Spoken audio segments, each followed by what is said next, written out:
મિત્રો, ન્યૂઝ 7 ઇન્ડિયામાં આપ સૌનું હાર્દિક સ્વાગત છે।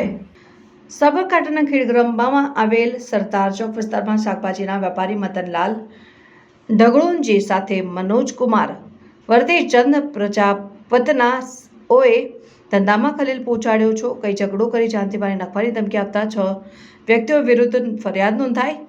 ખેડબ્રહ્મા સ્ટેટ બેંક પાછળ રહેતા એક શાકભાજીના વેપારી મદનલાલ ઢગળુંજી સાથે 4 દિવસ અગાઉ ખેડબ્રહ્મા ગામના જ પ્રજાપતિ સોસાયટીમાં રહેતા 6 વ્યક્તિઓ મનોજ વર્ધેચંદ પ્રજાપતિ, ઉષાબેન પ્રજાપતિ, છોટાલાલ પ્રજાપતિ, દશરથકુમાર પ્રજાપતિ, અરવિંદકુમાર બંસીલાલ પ્રજાપતિ, વગીચંદ ખિયાજી પ્રજાપતિ જણાએ ગેરકાયદે મંડળી એક સંપત થઈને આવીને કહ્યું હતું કે તમે કેમ અમારા ધંધામાં ખલેલ પહોંચાડો છો, બજારમાં ખોટી વાતો કરો છો। તેમ કર્યા બાદ ઝપાઝપી કરીને આ 6 જણાએ લાકડીથી હુમલો કરીને એક જણાને ઈજા પહોંચાડી હોવાના આક્ષેપ સાથેની ફરિયાદ સોમવારે ખેડબ્રહ્મા પોલીસ સ્ટેશનમાં નોંધાઈ હતી।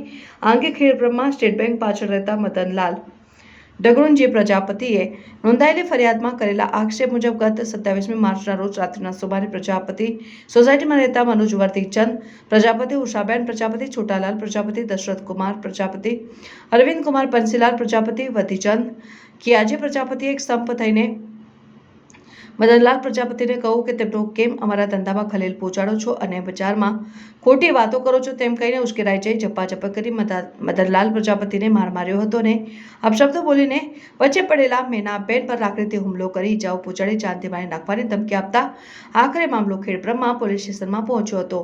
મદનલાલ પ્રજાપતિની ફરિયાદના આધારે ખેડબ્રહ્મા પોલીસે 6 જણા વિરુદ્ધ કાયદેસરની ફરિયાદ નોંધીને ઘટતી કાર્યવાહી હાથ ધરી છે। રિપોર્ટર વિનય મહેતા, ન્યૂઝ 7 ઇન્ડિયા, ખેડબ્રહ્મા।